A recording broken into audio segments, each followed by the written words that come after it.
Well, hello, everyone.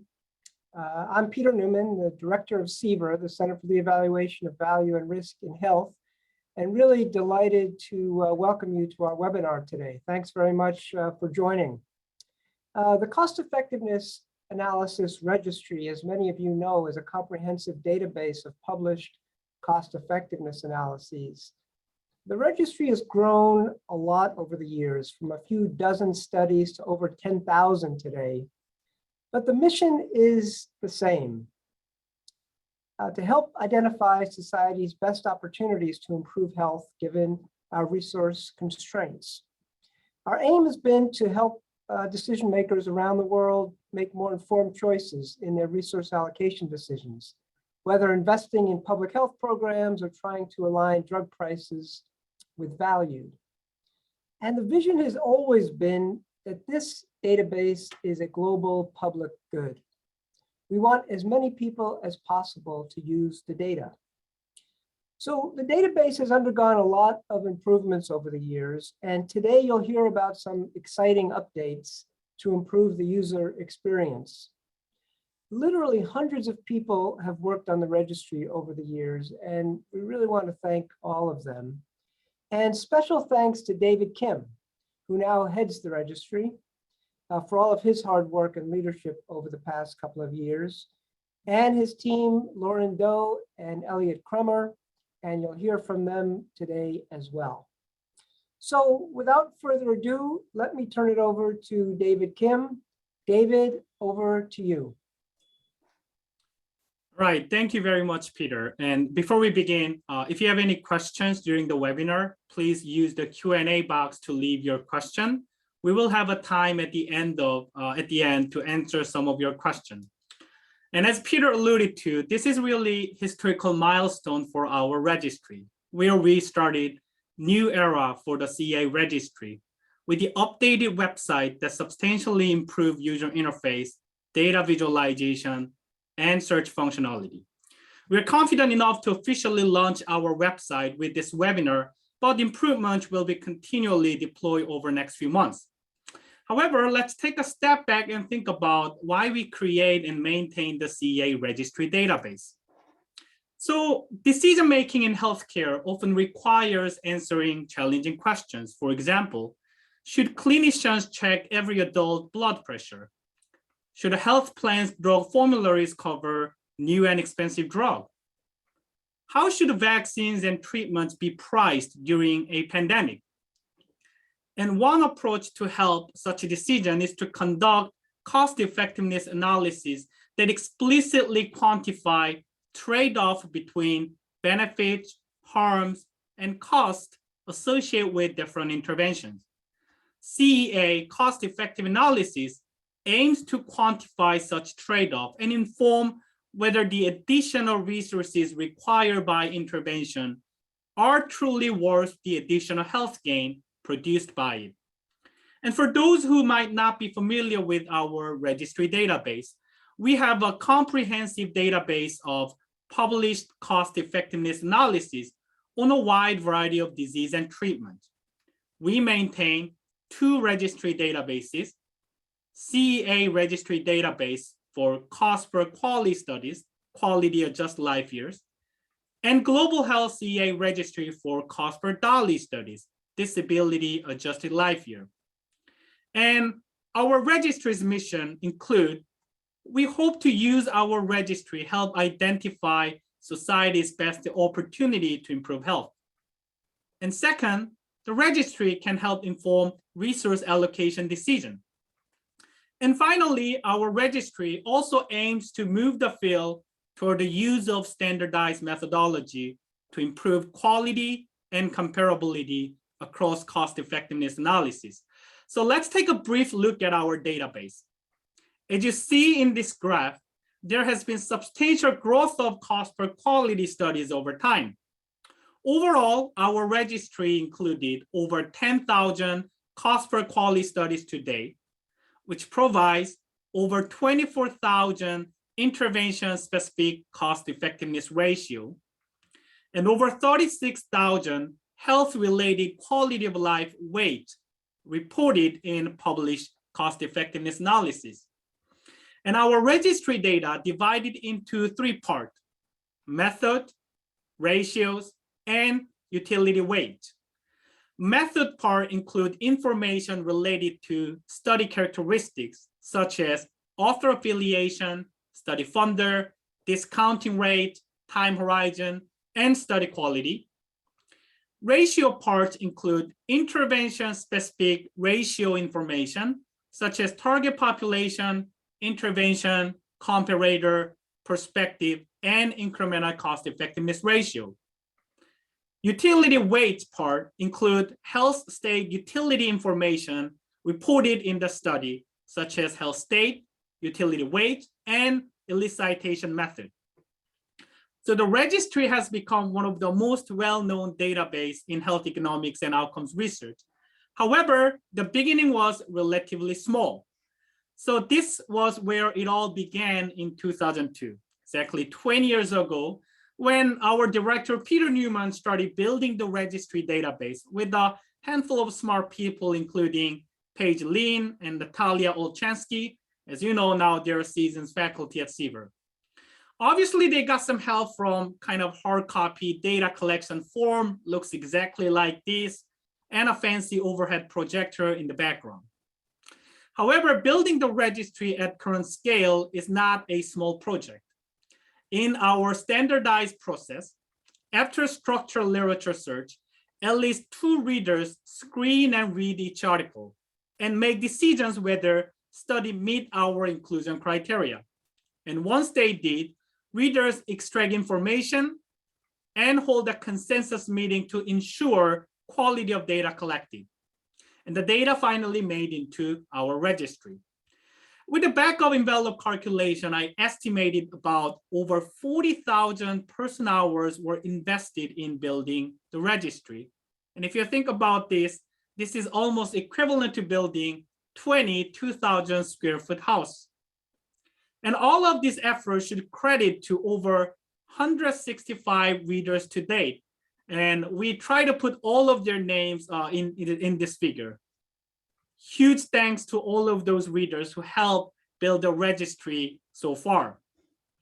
So our registry has been improved over time, starting with the hard copy data collection form and manually enter data into the Microsoft Access as the first version.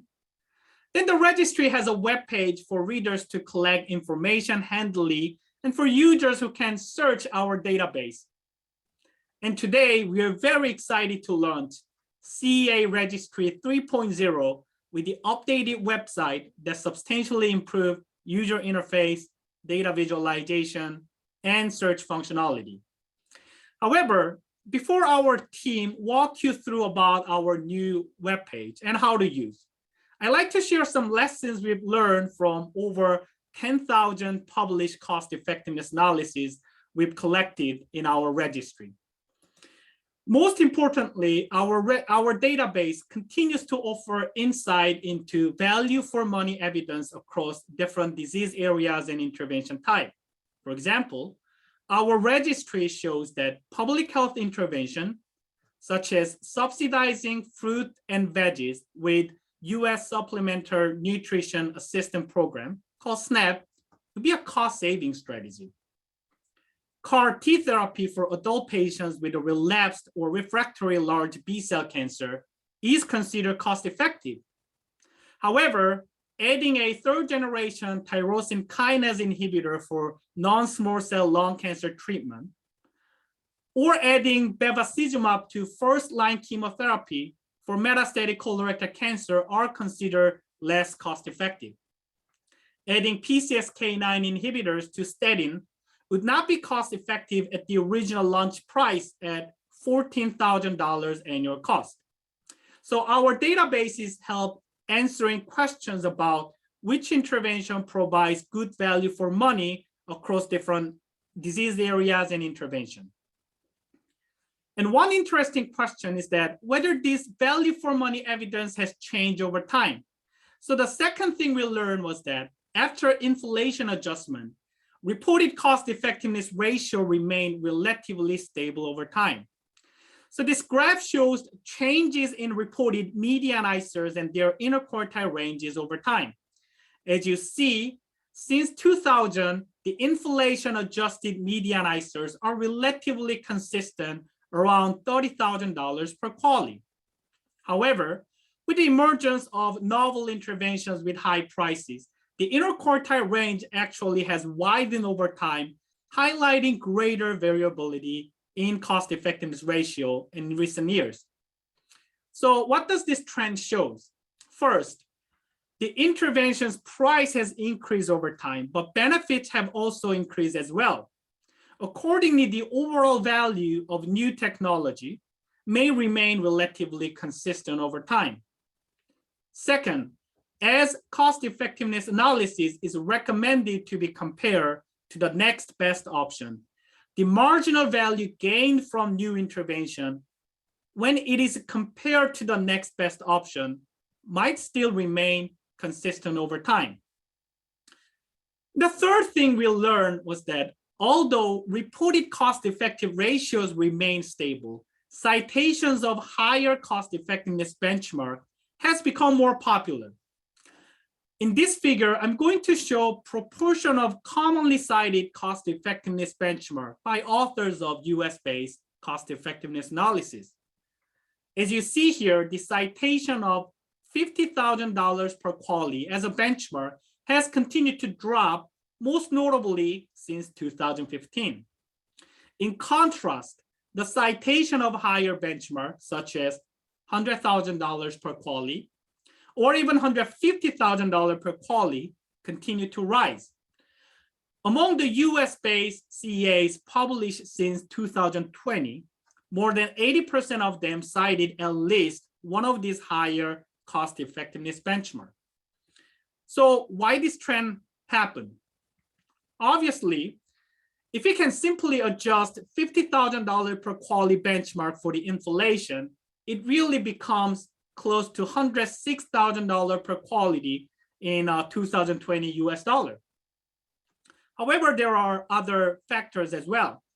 In a seminar paper published in 2014, Peter Josh Mill-Weinstein called for using range of threshold, including higher benchmarks such as $100,000 to $150,000 per QALY.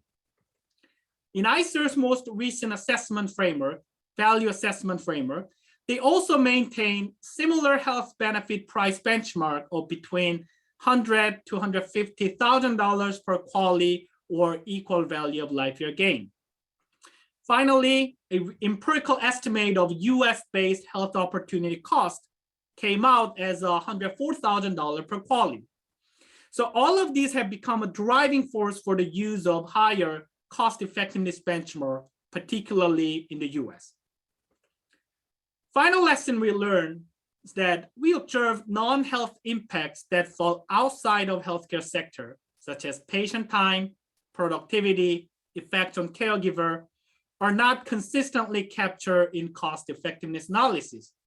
This graph highlighted proportion of cost per QALY studies that employ broader societal perspective versus narrower healthcare sector or payer perspective. After the original panel in cost effectiveness in health and medicine recommended a reference case analysis from societal perspective in 1996, the use of societal perspective had grown a little bit, but since 2005, the use of societal perspective only accounted for 20 to 25% of published cost per QALY studies every year. To reflect the practice of the field, while emphasizing remain importance of capturing broader non-health impact and value assessment, second panel in 2016 recommended two reference case analyses, one from healthcare sector and another one from societal perspective. So what does this really mean? First, analytic perspective really important in value assessment. Analytic perspectives determine whose benefits and costs should be included in the analysis, and decisions based on incomplete valuation may not optimize overall welfare of the society. Second, when incorporating non-health impact, it is important to be transparent about what non-health impacts are actually measured, valued, and included in the analysis, particularly from societal perspective. Second panel's recommendations to use impact inventory table and recommendations of reporting disaggregate outcomes can help to improve transparency of reporting of societal perspective analysis. Finally, challenges still remain because of the lack of available data to quantify non-health impact, including how to value non-health outcomes, such as effects on educational attainment or crime, and also how to value effects on others, such as caregiver effect and distributional consequences. So here are some key lessons we learned from over 10,000 published cost effectiveness analysis. And besides these key lessons, there are many more interesting things you can learn from our registry. So now I will turn it over to Lauren Doe, our registry database manager, and Elliot Cromer, a research assistant in our registry team. They will walk you through about our redesigned webpage and talk about how to use them. So let's begin with Elliot on getting started. So Elliot, I turn it over to you. Thank you, David, and hello, everyone. We're very excited to be showing you the new website and all the improvements we've made. We'll start with a getting started demo in which I'll show you how to access the registry and how to create an account. You can find the CEA registry with a Google search using the term CEA Registry. The first link from this search will bring you to the CEVR website. Here you can find a description of the registry, the data collection process, and other resources. This is a great place to learn more. To access the registry, select View the CEA Registry near the top of the page. This is the home page of the CEA Registry website, where users can search and view the data. Before we get into searching, let's explore the home page. First, the About page. This page gives an overview of the registry, our mission and methods, how the registry has been used, and a brief history. Next to the About page, there's the Resources page. This has links to documents and other tools that are helpful for users. Most importantly are the user manual and data dictionary, which provide the technical information needed to understand the registry. Another important resource is the public versus premium access explanation. Find this resource if you're interested in a premium access account. Related to premium access is the research application.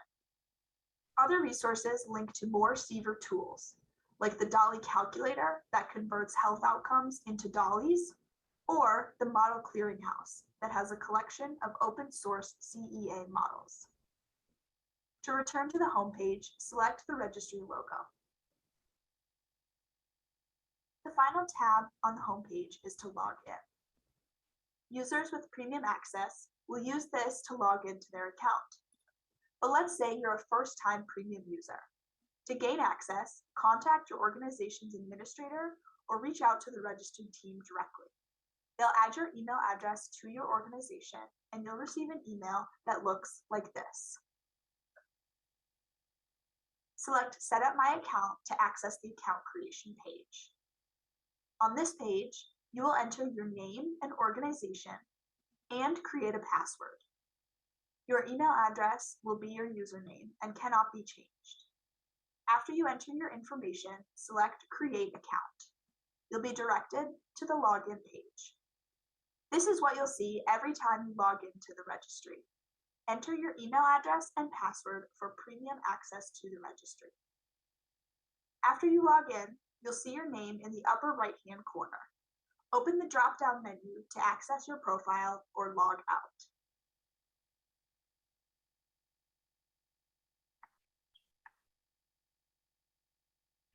Thanks, Elliot. Now that we know the basics, we're going to look at the registry in a bit more detail.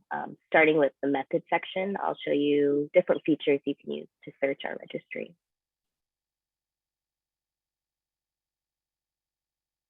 Our registry data is organized into 3 different sections. This includes methods, ratios, and utilities. For this part of the demo, I'll present a hypothetical scenario that illustrates how public access users can navigate the methods section. In other words, search function capabilities available to any user regardless of their sponsorship status. For the methods section, we collect information on the key characteristics of each article. Search filters include information on diseases classified by the global burden of disease cause levels in ICD-10 categories, the country, outcome measures in QALYs or DALYs, intervention types, study publication year, and many more. For this scenario, let's now imagine that the Ministry of Health from Ghana is looking for cost-effectiveness evidence that could inform an essential health benefit package. Examining existing economic evidence or considering the value for money of different interventions could be a great strategy for these decision makers. Using our available search filters, let's assume the ministry is interested in available CEAs related to pharmaceutical interventions. We'll start with the most major update to our registry, the data visualization page, which includes a high-level summary of disease distribution, intervention types, and study countries.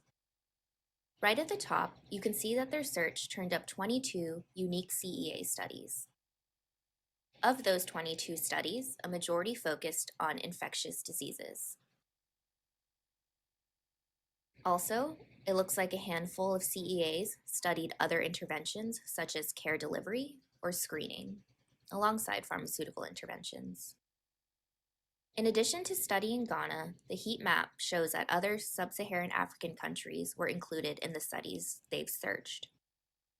The ministry can download an image of any of these figures by clicking on the camera icon that appears at the top right corner.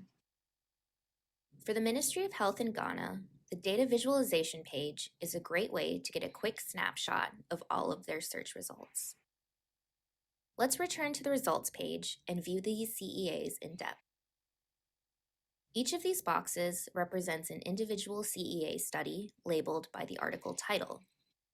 By clicking on the plus sign beside each box, they'll get additional reference information about that specific article. They can also customize the data that is displayed within these boxes by clicking the eye icon at the top. Let's go with country and publication year. Details of every study can be viewed at once by clicking the plus sign at the top. Let's assume the ministry is only interested in studies published recently, like this one published in 2019. Let's check it out. In addition to the reference information and full abstract, they'll get more details about the key study characteristics of this article. These include variables such as the perspective, which appears to be healthcare payer for this study, the time horizon, which is 50 years here, and the discount rates used, 3% for this case. To return to the full results page, scroll to the top of the page and click on the arrow on the left. When the ministry is satisfied with their search, they can download their results as a CSV file. Premium access users have the ability to download all available variables, while public access users can download each study's citation information. Additionally, premium access users could further refine the results using other post-search filters. All in all, the ministry has found 22 CEAs that studied pharmaceutical interventions in Ghana. If they want to expand their evidence base, they can conduct additional searches for other interventions or countries.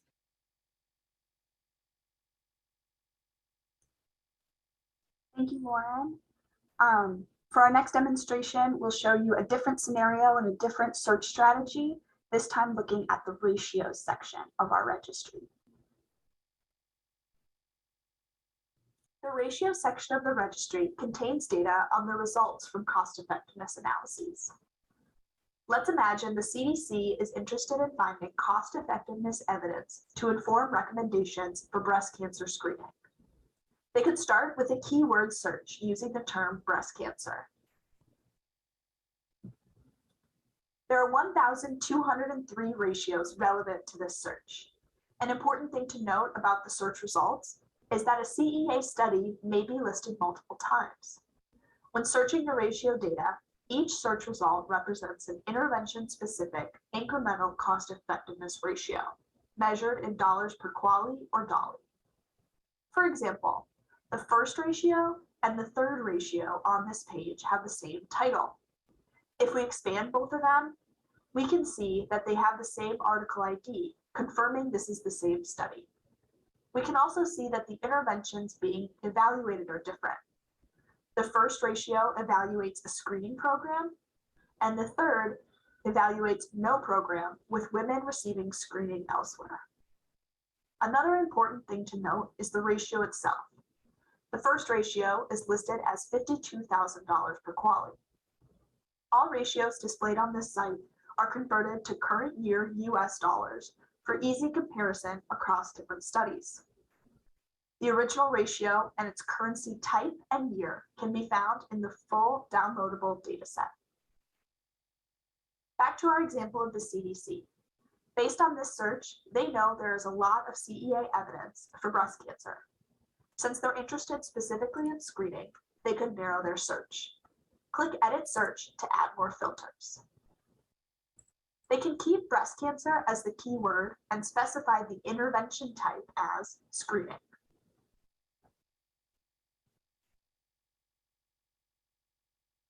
Now there are 244 relevant ratios.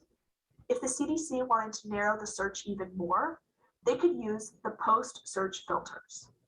This is a feature only available to premium users, so they'd need to log in. They would navigate to the login page and enter their account information. When they hit login, they'll be directed back to their search. Their filters are saved, but they have to hit search again. Let's say they first want to see evidence for an older population. Now they can use the target population post-search filter and select the age group 65 and older. Now there are 21 relevant ratios. This may be a more reasonable number for a research team at the CDC to review. For a quick overview of the cost-effectiveness ratios, they could use the Data Visualization tab. This page will tell the CDC researchers that there are 6 studies with 21 unique ratios that are relevant to this population. The registry also provides summary statistics of the ratios using the standardized current year US dollars value. The median ICER is $26,000 per QALY. This appears to be cost-effective by US benchmarks, which is good news for the CDC, since they already recommend regular screening for this population. It's also important to note that the interquartile range is $8,825 to $120,000 per QALY, which shows variation in the cost-effectiveness of breast cancer screening in this population. The CDC team could download all the ratios to better understand the data, or they could choose which ratios they want to download data for. Let's say they only want data for these first few ratios. They could select the checkbox of those, then select Download Selected at the bottom of the screen. The CDC can use this evidence to inform their recommendations for breast cancer screening for women over 65, which appears to be cost-effective. A similar search strategy can apply to other diseases or intervention types.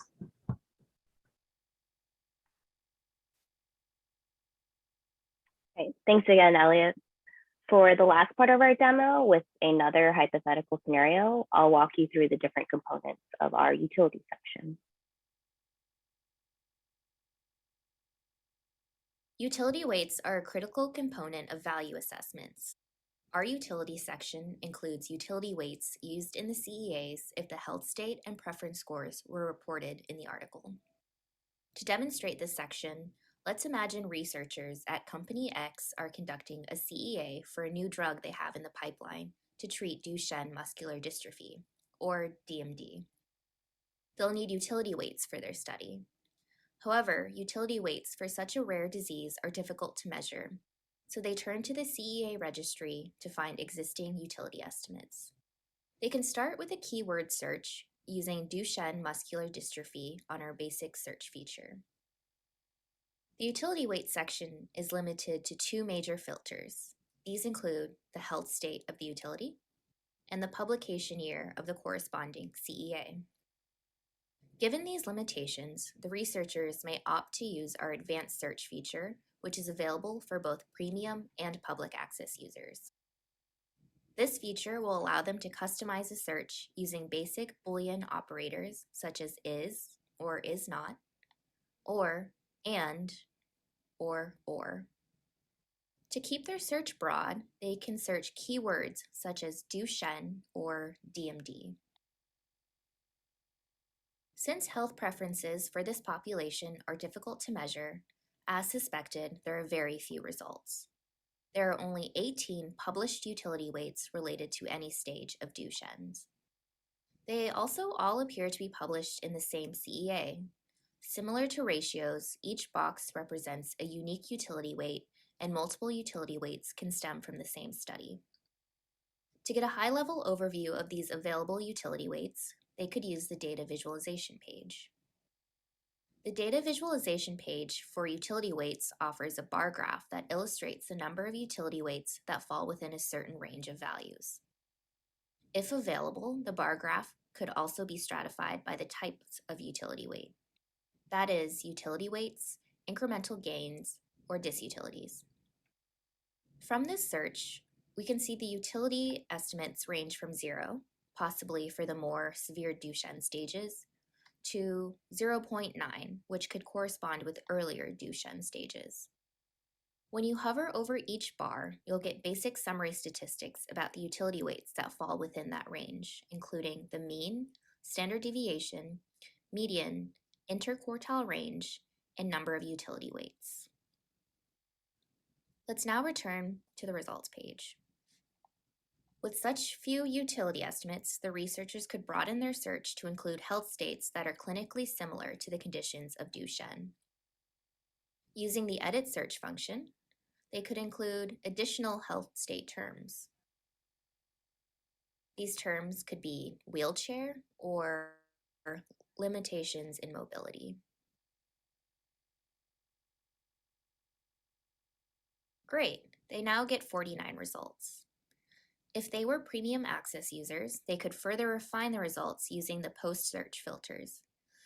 These include filtering by the original source of the utility weight estimate, disutilities, or the instrument used to estimate the utility weight. With these results, the researchers can quickly find published utility weights for Duchenne or related conditions that could be used in their own cost-effectiveness analysis.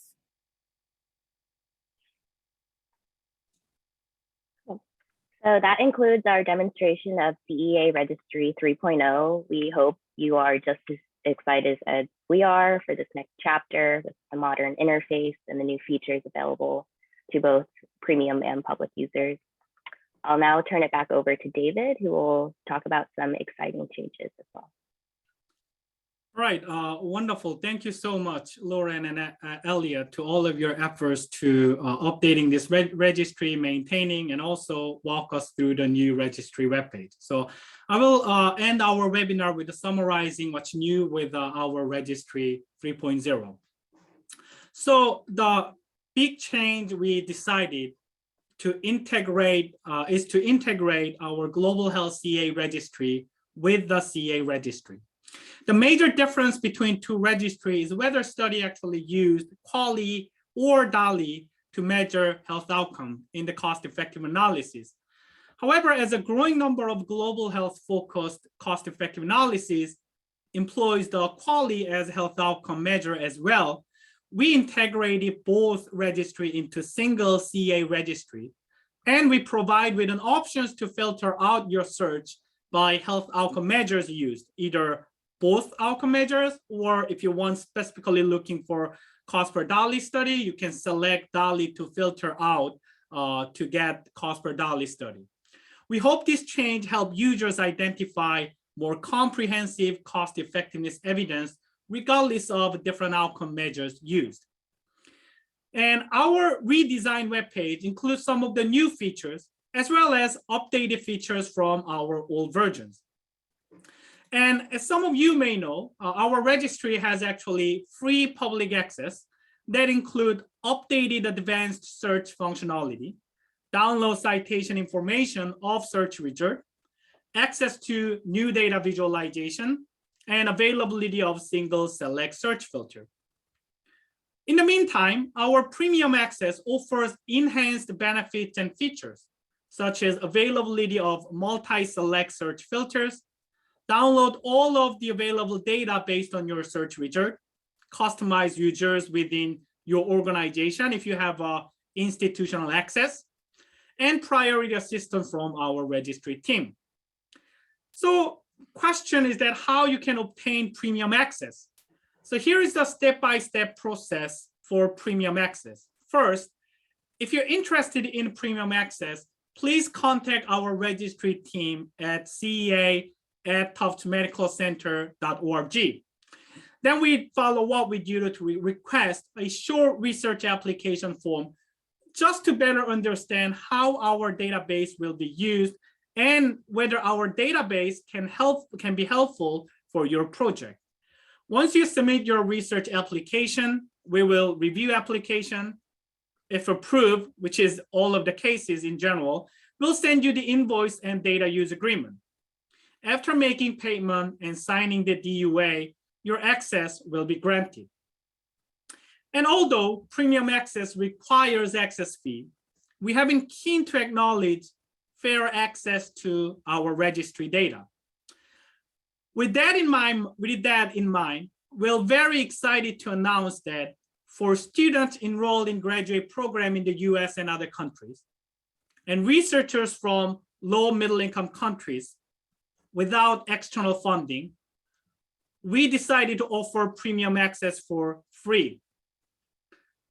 Research application and data use agreement is still required, and students need a letter of support from their advisor. However, we hope that this change help improve fair access for students and researchers who like to use our data for their research project. And our registry has been made a broader impact. Our registry has been used as a data source for over 450 peer-reviewed publications. Our registry, highlighted as an important health economic resources on National Library of Medicine and CDC website. And also it has been used by government agencies and other stakeholders, as well as widely cited in a popular media.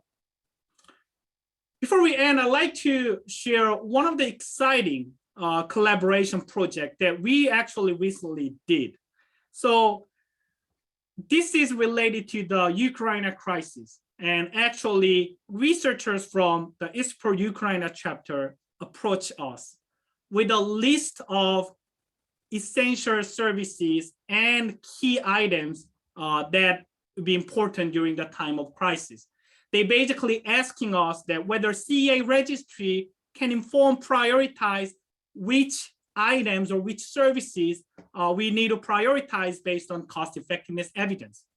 So among their listed, the priority list of 50-80 items, we found 26 of 58 items, about 44.8% have available cost effectiveness evidence in our database. Among them, we identified 6 were cost saving, including antiseptics, anxiolytics, central venous catheter kit, colostomy bags, and hemostatic agents and DAC systems are deemed cost saving. Also, 9 items were highly cost effective when we compare the ICERs to the 1 times of GDP of Ukraine, which include emergency drug, including analgesics and anti-hypertensive drugs, insulin, and intravenous fluid, sterile dressing materials, and topical hemostatic agent. So this is really a case example of how our registry can be helpful even in the time of crisis. So we are very happy to announce the new chapter of our registry. So if you scan the QR code on your cell phone, it directs you to our new webpage. You can also easily type in www.cearegistry.org to go to main page. On the mobile version, it works better in the landscape mode. Also, if you scan the right side of the QR code, you can send an email to our registry team with any questions you may have for the registry or access to our registry. Thank you so much for your attention, and then we will have Q&A sessions followed by this presentation.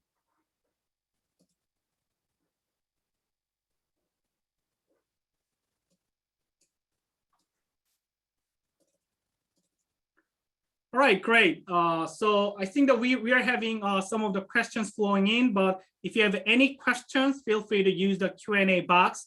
We try to get through your questions as much as possible. But now, Peter, this is more kind of personal questions to you as you're the founder of the CEA Registry, and then no doubt that you're a leader in this field. So I'm really curious to hear your wisdoms about where our field is really heading to in general, and how the registry can support the movement. Yes, well, first, thanks to you, David, and Lauren and Elliot for all of your great work. Obviously, we're very gratified to see the growth in the field. This is a thriving field. We see ongoing growth. I think we've seen some improvement in the reporting of elements and cost effectiveness analyses. So we'll continue to monitor the field going forward, of course. There's, as you know, a great debate about whether cost effectiveness analyses capture well all of the elements of value that are important. And it's something that I think we'll continue to monitor and look at going forward. And I'm thinking about health preferences, about spillover effects, as you've talked about price dynamics for drugs, things like that. So, I think the registry can be a place that people can go to look at society's best opportunities, as you said, but also as a kind of forum for debates about all of these issues. So I'm really looking forward to that going forward. All right, yeah, thank you so much, Peter. That's very helpful. Let's start with some of the questions that we have received. But Elliot, let's start with you. That you mentioned that readers has been really critical in building the registry and then extracting information. So there are some general questions about tell us more about readers and who are they and how they're trained. If I'm interested in becoming readers, what's the process? Yeah, absolutely. As David mentioned during the webinar, the readers are essential to making the CEA registry happen. So we're grateful for all of them. Our reading program is made up of graduate students, professionals in the field, other people with health economics background. It is a paid part-time position. We accept applications for it on a rolling basis and are almost always looking for new readers. So if you're interested in becoming a reader or want to find out more about our reading program, you can always contact CEA at tuftsmedicalcenter.org to talk to the registry team about it. Thanks, Elliot. And Lauren, whenever I kind of presented our databases to other collaborators, and I get lots of questions about quality scores we used in a CEA registry, and what is the quality score we use in the registry? Is there any alternative ways to measure quality of a cost-effective analysis? Yeah, I'd be happy to answer that. So the quality score that we currently use on the registry rates each paper on a 7-point scale. And each point earned is related to one of 7 quality attributes that we've come up with. And these include things like the methodology was clearly communicated, or if utility weights were reported in the paper. So we consider papers that have a cumulative score of 7 to be really high quality. But of course, there are other like published guidelines as well for conducting high quality CEAs. I think some people in the call may be familiar with like the CHEERS checklist or the second panel on cost effectiveness. Similar to those guidelines though, our team at CEVR is actually developing a more comprehensive scoring tool. So instead of making each checklist item or quality attribute equal to one another, we've actually weighted them differently based on their relative importance to other checklist items. It's definitely still in the works, but we're hoping this will be a useful tool for researchers in the future, and then something we can implement in the registry as well. Right, wonderful. And let's turn it over to Elliot. That one of the questions is that what's the turnaround time between publications of new CEA paper in the literatures and metadata about the paper becoming discoverable in the registry? So in other words, how often does CEA registry get updated with the new data? What's the lag time? So I guess first, how often does our registry get updated with new data? On the old website, it used to be that there were what we were calling data dumps a couple times, maybe 2 or 3 times per year, that would add new data to the registry. With the improved processes on this new site, that'll be happening more frequently.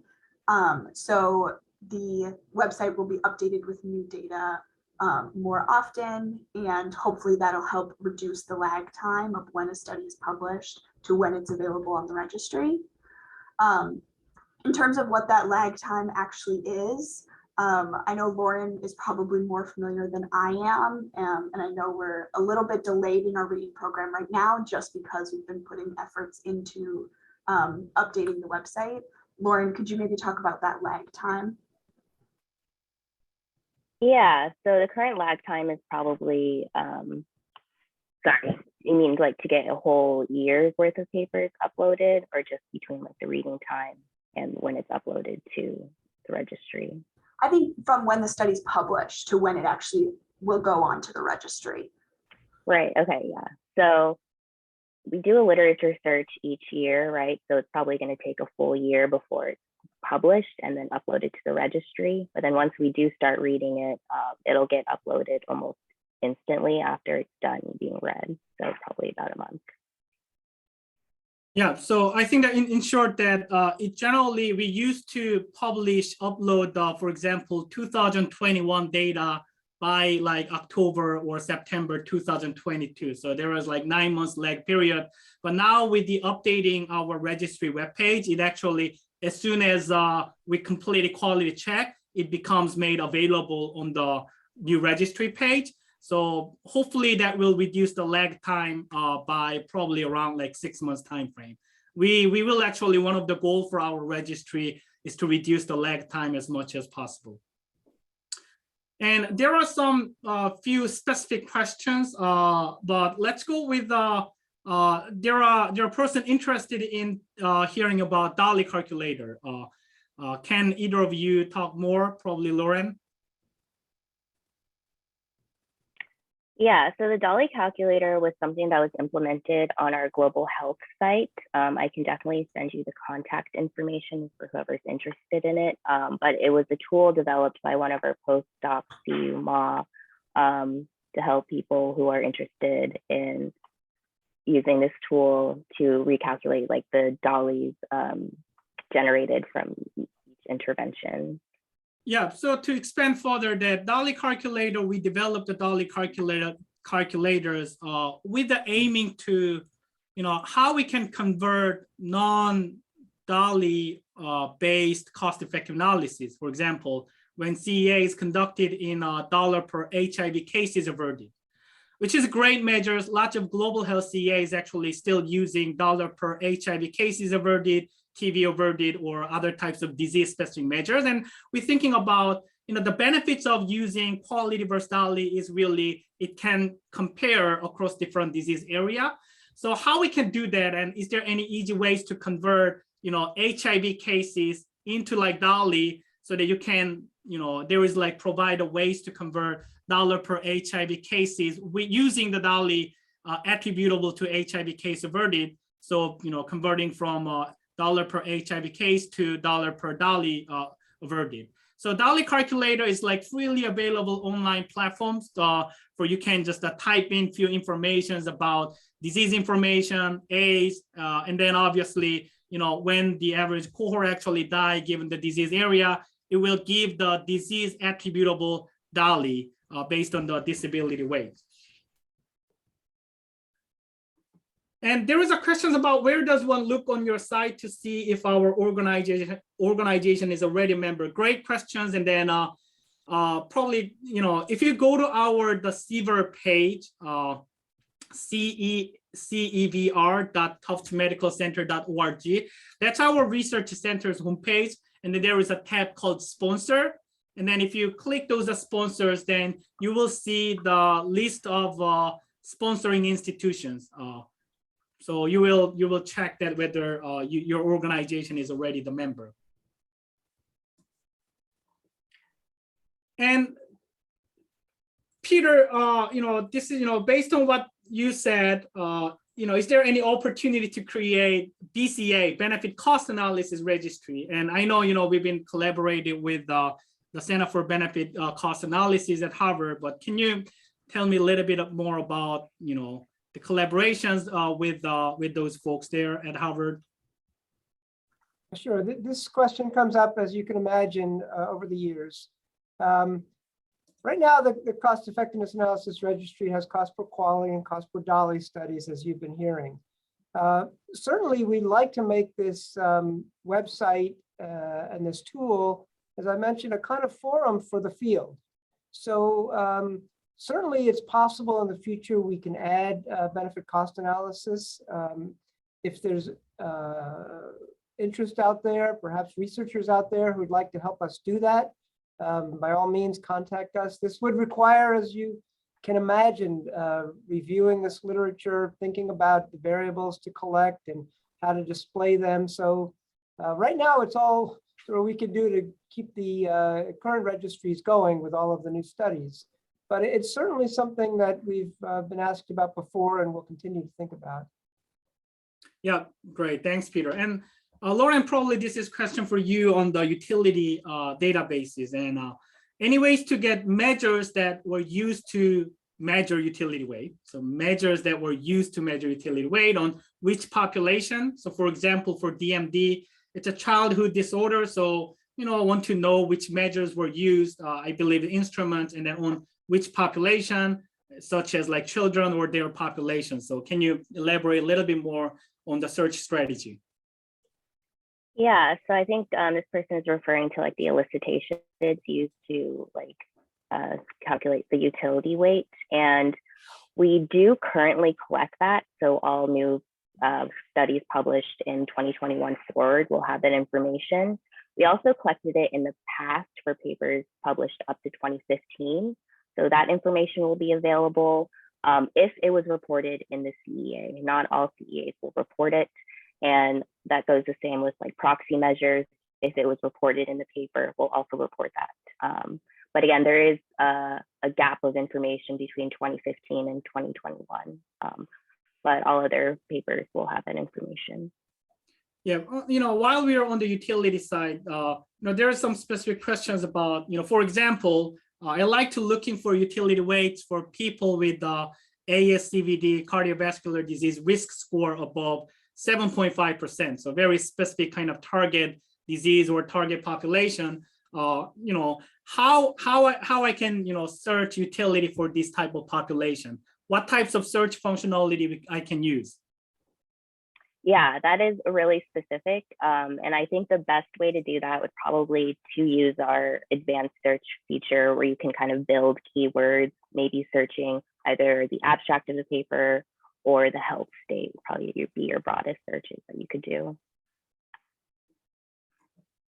And Elliot, this is probably more for you that, there's like questions as from like librarian that if I have a context or setting, I'm interested in a larger than single country. So it's not just a Ghana, but for example, let's say African country or Latin America or low middle income countries in general. Is it possible to search for like basically a little bit more broader regions in our registry? So for users with a premium access account, they can select multiple countries at a time to search for. So you'll still have to find all of the countries within the category, but then you can sort of decide how you want to define what countries you're including. Also, in the full downloadable data set, there is a variable for region, which is more broad than country.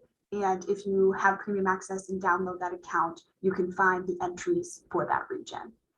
Yeah, perfect, great. And Lauren, I think this is another kind of questions that we got a lot, but someone already start reading manuals and manual about triaging process. And then the questions about full versus the partial review article.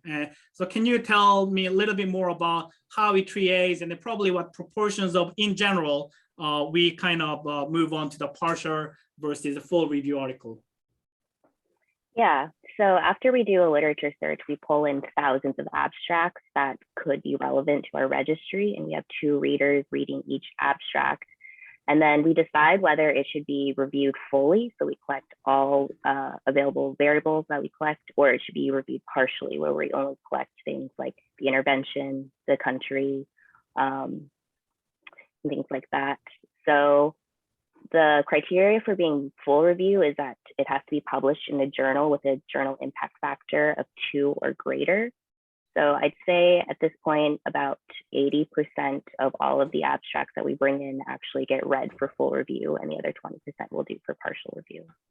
Yeah, and also I think the one more criteria for the full review article is that we actually initially using the impact factor greater than 2, but we actually added another criteria that top 15 health economics journals, basically that publish lots of cost-effective analysis, which include Journal of Medical Economics, resource cost effectiveness and resource allocation, and other kind of major journals that publish cost-effective analysis. So we have 2 criteria: either published in a journal greater than impact factor 2, or published in one of the top 15 health economics journal lists. So, and we have a 2 minutes, and then I'm just answer quickly for the remaining questions. That does the CEA registry include the global health registry? Yes, we are, but also we still maintain separate global health registry. If you have access to our global health registry site, which include the league tables and then separate data visualization, you can still have access to it. And also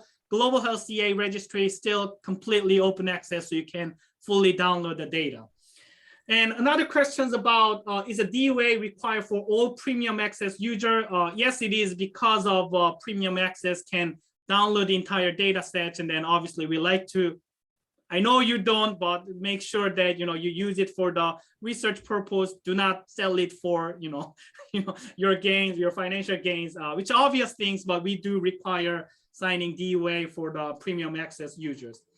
And then last questions that there's another question about, is there some kind of quality calculators? We don't, this is kind of interesting ideas that quality generally produced through the modeling result. And then one of the reasons is that there is no standardized set of health utility or health related quality of life, which is used to calculating quality. In contrast, DALY actually has used a standardized set of utility called the disability weight. If global burden of disease group actually publish every 5 years to update their disability weights. So it's a little bit easier to calculate DALY calculator, but it's like very interesting ideas. And questions about, is it possible to filter utility by drugs using the premium access? So Lauren, probably you can answer that. Not at the moment. We don't have a filter that's specifically for drugs, but you could do a keyword search of it. But we're always looking for improvements. So I see a lot of questions about available features. And if you're not seeing that, please shoot us an email. We'd love to hear about it and implement those in the future. Yeah, all right. So thank you so much. It's the top of the hour. So we truly appreciate all of you attending our webinar launch party. And then if you have any questions, please feel free to email us. We're happy to answer any questions.